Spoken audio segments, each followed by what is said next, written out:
I was sitting in seat 14A on a flight to Lisbon when my phone buzzed with a text from my daughter. "Dad, she did it! She actually did it!" I stared at those words for a long time. The flight attendant walked past. The guy next to me was watching something on his laptop. Everything felt completely normal except for the fact that my chest had just caved in on itself. I put the phone face down on the tray table and looked out the window at nothing. Let me back up. My name is Elliott. I'm 51 years old.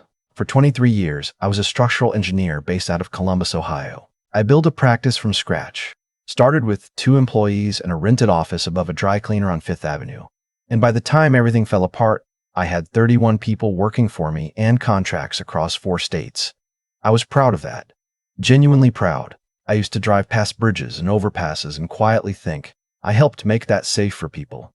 That was enough for me. My wife. I'll call her my ex-wife now, though it still feels strange. Her name is Annette. We met when I was 27. She was in marketing. Bright and funny and the kind of person who walked into a room and immediately knew everyone's name within 10 minutes. I fell hard. We got married 14 months after our first date, which my mother said was too fast. But I didn't listen. We had 2 kids. My son Jeremy, 20 now. My daughter Haley, 17. I coached Jeremy's Little League teens until he decided baseball wasn't his thing. I drove Haley to swim practice at 5:30 in the morning for 4 years straight. I know what a Tuesday morning in November looks like when the rest of the world is still dark and your kid is pulling her swim cap on in the passenger seat and you're both too tired to talk, but neither of you minds. I thought we were okay. The honest truth is, I missed things. I know that now. I worked long hours. I came home sometimes with my mind still halfway in a project. Annette and I stopped having real conversations around year 16 or 17. We talked about things, logistics, the kids, the weekend plans, but we stopped talking to each other. I noticed it, but told myself it was just what happened in a long marriage. That everyone went through phases. That things would open back up once the business stabilized and the kids were a little older. What I didn't know was that she had already started talking to someone else. His name is Brendan. He ran a real estate investment group out of Cleveland. They met at a conference. Annette attended for work. I found out later, much later, that they had been in contact for almost a year before she asked me for a divorce. She asked me on a Wednesday evening in March. Jeremy was at a friend's house. Haley was upstairs doing homework. Annette sat down across from me at the kitchen table and folded her hands and told me she hadn't been happy in a long time, and she thought it would be better for both of us if we separated. I asked her if there was someone else. She said no. I believed her. I shouldn't have, but I did, because I still trusted her completely. 23 years. You don't build 23 years with someone and sit across from them at your own kitchen table and assume they're lying to your face. You just don't. The divorce took 11 months. It was not hostile, but it was not kind either. Annette had an attorney who was extremely good at finding the edges of reasonable. We split assets the way people split things when they're tired and angry and just want it to be over. I kept the business. She got the house. I moved into an apartment on the north side of Columbus that spring. Jeremy handled it the way young men often handle things, by going quiet and pulling inward. He was 18 at the time, technically an adult, and I think that made both Annette and me assume he was fine when he wasn't. Haley was more open. She cried a lot. She called me almost every night the first month. She told me she was angry at both of us, and I told her that was fair. I was 6 months into living alone when a colleague mentioned a contract opportunity in Spain. A firm in Barcelona was looking for a consulting engineer for a large mixed-use development project. 8 months of work, significant pay, the chance to do something genuinely interesting in a city I'd never spent real time in. I had a project manager I trusted completely. My attorney had helped me structure things so the business could run without me for an extended period if needed. I went home that night and sat in my apartment and thought about her for a long time. The next morning, I called my daughter. "Barcelona?" she said. "Barcelona," I said. She was quiet for a moment. "Dad, I think you should go." I booked a flight 3 weeks later. The Barcelona project was for a firm called Estudio Valls. The lead architect, a man named Augusto, was 63 years old and had been designing buildings since before I was born. He shook my hand at the first meeting and looked at my portfolio and nodded slowly and said, in excellent English, "You understand how buildings breathe." I didn't know exactly what he meant, but I knew it was a compliment. The work was good, hard and specific, and the kind of problem-solving I'd forgotten I loved. The city helped. I rented a flat in the Gracia neighborhood, 3 flights up, with a narrow balcony that looked out over the rooftops. I bought bread at the same bakery every morning. I learned enough Catalan to be politely useless at it. I ran along the waterfront on weekends. I started sleeping again. I video called with Haley every Sunday. She was applying to colleges. She wanted to study environmental science, which I had not seen coming, but which made complete sense once she told me. Jeremy called less often, but when he did, the conversations were longer. He'd gotten a job, was saving money, was thinking about trade school. He sounded steadier than he had in years. I didn't ask about their mother. They didn't offer much. I figured that was fine. Then one Sunday in October, I had been in Barcelona about 4 months. Haley called on a Thursday instead. Her face on the screen looked tight. "Mom has something she wants to tell us this weekend," she said. "Jeremy and I are both going over for dinner Saturday." I asked what it was about. Haley looked off to the side. "I think you can probably guess, Dad. I think you can probably guess, Dad." I said I didn't want to guess. She looked back at the screen. "She's been seeing someone. For a while, I think." I was quiet. "She wants to introduce him," Haley said. I told her to have a good dinner. I told her to text me after. I said I loved her, and I ended the call. And I stood on my balcony for a long time watching the lights come on across the rooftops of Gracia as the sun went down. Brendan, it turned out. Same Brendan, who she had said was nobody. I didn't sleep well that night. Not because I still wanted her. I had been honest enough with myself by that point to know that the marriage had been over long before she sat down at that kitchen table. What hurt was something different. It was the realization that while I had been driving Haley to swim practice at 5:30 in the morning and building the business and trying to figure out what was going wrong between us, she had already made her decision. She had already made her decision. She had already been somewhere else. And I had been the only one in the marriage who didn't know it. That's a particular kind of loneliness. The retroactive kind. I called Jeremy the following Tuesday. He picked up on the second ring, which was unusual. "You know," he said, before I could say anything. "Haley told me," I said. He was quiet for a moment. "He came to dinner with flowers," Jeremy said, and I could hear something hard in his voice, like we were just going to be fine with it because of flowers. I asked him how Haley had taken it. "She was polite," he said. "You know how she is. She's polite even when she's furious." I told him I knew. "Dad," he said. "She said they're serious, like serious." I said I understood.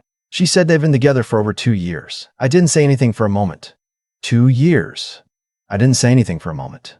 2 years. The divorce had only been final for 14 months. I did the math. And I sat with what the math meant, and then I let it go. Or I tried to. You don't always get to choose when you stop doing the math on something. I heard the news on a Tuesday morning in January from Haley. She texted me while I was in the middle of reviewing load calculations for the third-floor structural frame of the Barcelona project. "Dad, she did it. She actually did it." I called her immediately. "They got engaged," Haley said. Her voice was flat in that particular way she gets when she's managing something instead of feeling it. "Last Friday. He proposed at dinner." She said yes. I asked how long they were planning to wait. "That's the thing," Haley said. "They're not waiting." She said they want to do it before summer. It was January. I said, "I see. Dad, are you okay?" I told her I was. I told her I was proud of her for telling me, and that she didn't need to manage my feelings, and that whatever she was feeling herself was also allowed. She cried a little then. "I just feel like she didn't wait at all," she said. "Like you were just replaceable. Like our whole family was just something she was waiting to upgrade."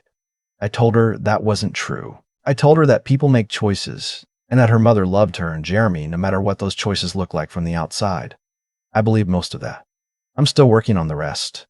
I finished the Barcelona project in April. Augusto offered me a follow-on contract, a smaller job, a renovation of a historic building in the Example district. I said yes without much deliberation. I had nothing waiting for me in Columbus that required me to rush back. The business was running fine. Jeremy flew out to visit me in May, to surprise me. He had never traveled internationally, and I expected him to be uncomfortable, but he took to the city immediately. We ate paella at a place near the Barceloneta that Augusto had recommended. We walked around the Sagrada Familia for 2 hours without either of us saying much. We went running together along the water one morning. On the last night of his visit, we sat on my balcony with beers. And Jeremy said, without looking at me, "She set a date." I said, "When?" September 14th, he said. At this big venue in Dublin, Ohio. She apparently always wanted to get married in a vineyard. I thought about that. She had never mentioned a vineyard to me.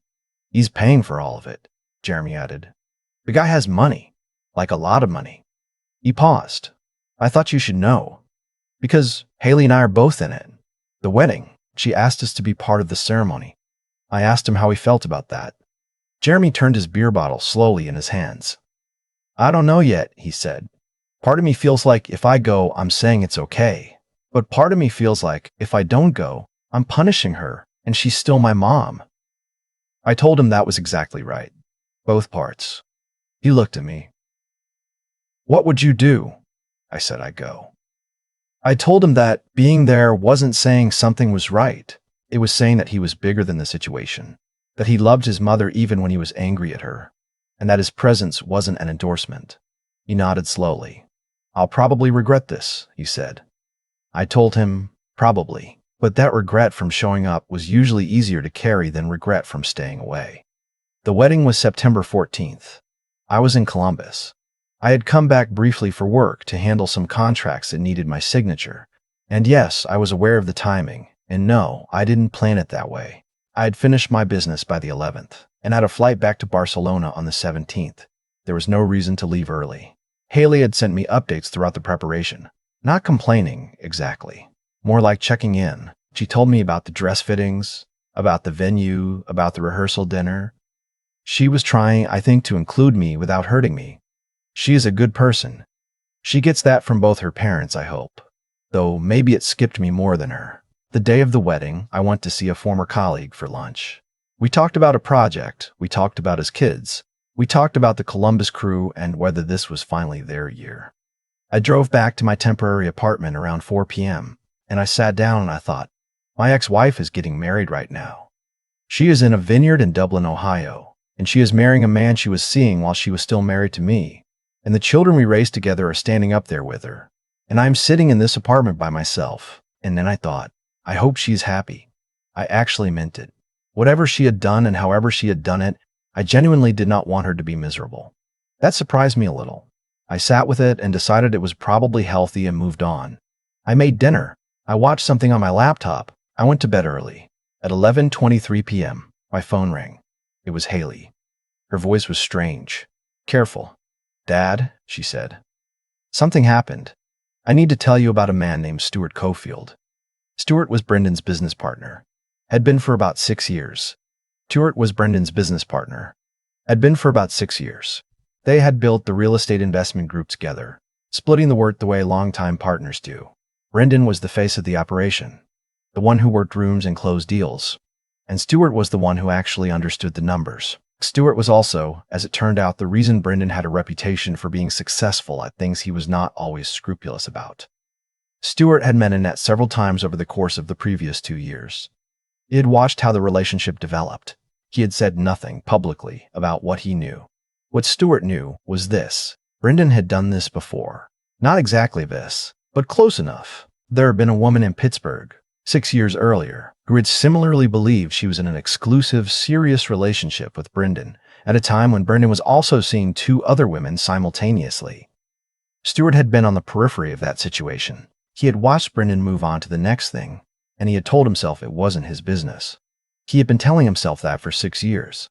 At the reception, after the ceremony, during the window when guests mingle before dinner, Stuart found himself standing near Annette's sister. Her sister was named Carol, and Carol had been skeptical of Brendan from the start, and the 2 of them, Stuart and Carol, ended up in a conversation that started about the venue and ended somewhere completely different.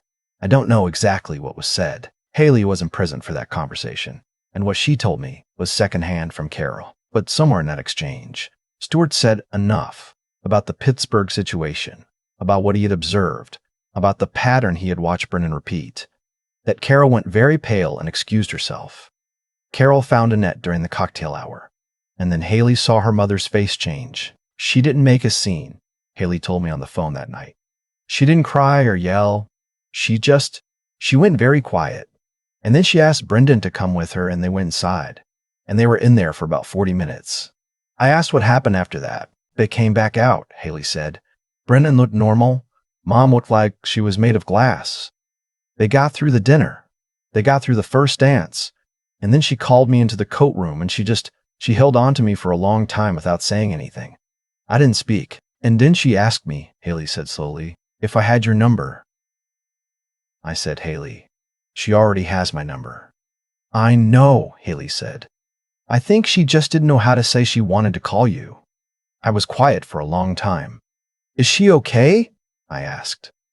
Haley made a sound that was almost a laugh. I don't know, Dad. I genuinely don't know. I told Haley I loved her. I told her she had done well. I told her to go home and sleep, and that tomorrow everything would look slightly different, even if it didn't look better. After I hung up, I sat in the dark for a while. My phone buzzed again at 12:47 a.m., a number I still recognized. I let it ring twice before I picked up. She didn't say hello. She said, I'm sorry, Elliott. Not for the specific thing that had happened that night. For the earlier thing. For the name she didn't recognize. And the dinner I didn't know about. And the year she had spent somewhere else while I was still inside her life. I said I know.